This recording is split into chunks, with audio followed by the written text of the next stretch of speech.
Her ser vi en animation, som viser solen, jorden, som kredser rundt om solen, og her er der en lille vinkel, efter hvordan jorden bevæger sig i forhold til stjernen. Der går en lille streg fra solen op til stjernen. Ja. Og det første spørgsmål er, hvilken forskel gør kikkertens opløsning?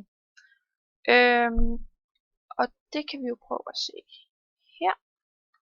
Når opløsningen er høj, og man kigger i teleskop-udsigt, så kan man svagt se den lille blå stjerne. Og hvis vi så ændrer det til lavt, så forsvinder de fleste nærliggende stjerner, og man kan stadig se den lille blå stjerne. Og vi sætter den lige op til normal igen.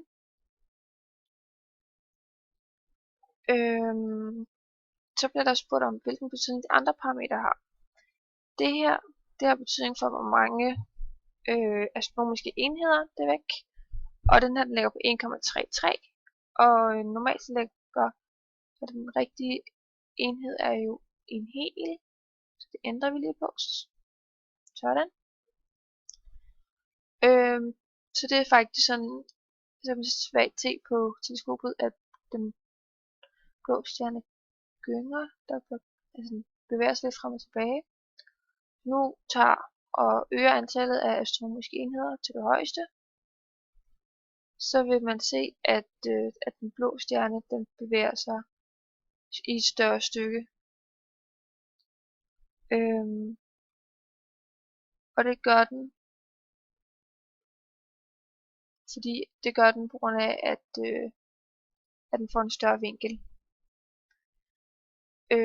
Så der er vi tilbage på bare 1. Og så ser vi, at distancen, den betyder.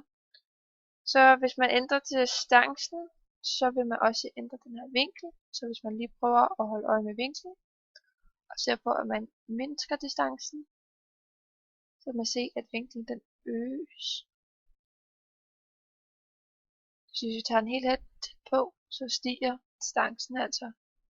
Eller undskyld, vinklen stiger. Og hvis vi tager den anden vej, hele vejen hen, så bliver den altså mindre. Så jo tættere solen kommer på stjernen, desto når solen kommer tættere på stjernen, så bliver vinklen større. Og hvis vi kigger her i teleskopet, så vil man se, at den igen gynger en hel del.